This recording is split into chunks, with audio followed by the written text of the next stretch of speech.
हाथावा में लेके चले लाठिया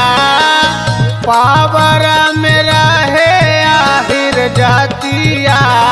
हाथावा में लेके चले लाठिया।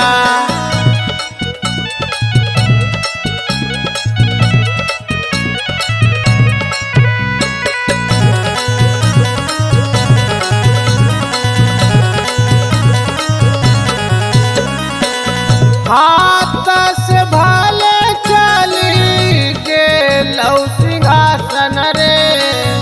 हाथ से भाले बात मेरा रे बेटा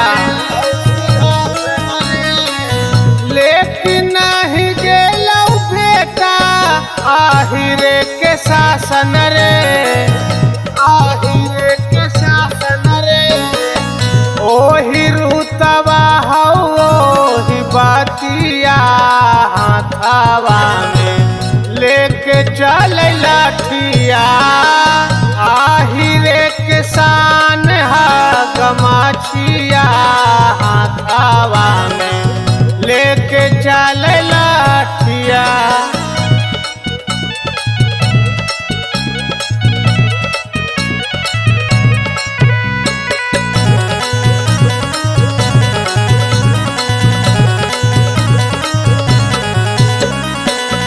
अहिरे के सपोर्ट से बेटा हो कहा खिताल रे अहिरे के जो रे लाज नहीं लगा सब इज्जत की रे बेटा भेजा सनक तऊ जहिया हो जैतऊ बवाल रे हो जैतऊ बवाल रे कृष्ण जी के वंशज आहिर जातिया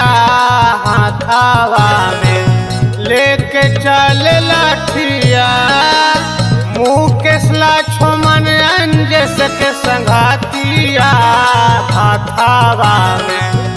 लेके चल पाई तो लठिया रे के बोलतो रे हाँ रह दो फिर मौका अबे करते।